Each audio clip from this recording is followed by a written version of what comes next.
আসসালামু আলাইকুম বন্ধুরা, দেখেন আপনাদের সাথে আমি আজকে যেটা নিয়ে আসছি এটা হলো আমার একটা 1.5 টন এসির স্প্লিট টাইপ এসির এসিটা রিমোটে কাজ করতেছে না। আসলে রিমোটে কাজ করতেছে না বলতে রিমোট থেকে আমি অন অফ বা কন্ট্রোল করতে, দেখেন আমি এই জন্য কী করছি, যে ম্যানুয়াল যে বাটনটা থাকে সেই বাটনটাতে আসলে আমি অন অফ করে দেখেন এই যে টিপ দিলে আমার অন হচ্ছে বা অফ হচ্ছে।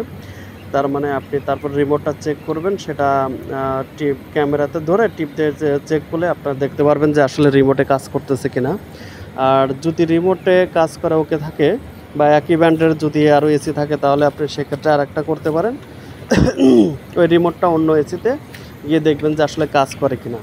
যদি দেখেন যে রিমোটে কাজ করতেছে তাহলে আপনারা এটাকে যা করতে হবে, আপনার প্রত্যেকটার দেখেন ডিসপ্লে বা রিমোট যে সেন্সর থাকে সেটা দেখতে হবে আসলে এটার সমস্যা কিনা। দেখেন এই যে দেখেন আমি খুলে নিছি, এটা হলো রিমোটের সেন্সর। আসলে এই সেন্সরের মাধ্যমেই রিমোটের কানেকশনটা এবং কাজ করে।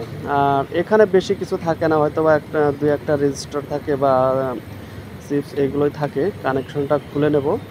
আর এ ধরনের সমস্যা হলে আপনারা এটা আপনার যে ডিভাইসটা আছে এটা খুলে নেবেন, ছোট্ট একটা সার্কিটটা খুলে নিয়ে আপনি সুন্দর করে এখান থেকে কি করবেন, আপনার কোনো ওই সেকশনে নিয়ে গিয়ে কন্ট্যাক্ট ক্লিনার দিয়ে, যে দেখেন খুলে ফেলছি, কন্ট্যাক্ট ক্লিনার দিয়ে সুন্দর করে ওয়াশ করবেন।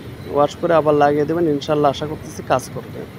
দেখেন এটা সুন্দর করে আপনি, আর যদি কোথাও দেখেন শোল্ডারের ওখানে হয়তো বা কোথাও কালো বা একটু চটে গেছে এরকম দেখলে সেটা লাগিয়ে দেবেন, তাহলে আপনার হবে না। আর এই যে কানেকশনটা দেখেন, হয়তো বা তারগুলো দেখবেন, এই যে ম্যানুয়াল সুইচ, আপনি তারগুলো দেখবেন যে আসলে তার কোনো কাটছে কিনা। অনেক সময় দূরে তার কাটে বা এরকম হতে পারে, সেই জন্য দেখেন আমি লাগিয়ে দিয়েছি। দেখেন এখন আমার আবার দেখা যাচ্ছে, দেখেন এখন আমি রিমোটে কাজ করতেছে, অফ অন করলে অফ অন হচ্ছে।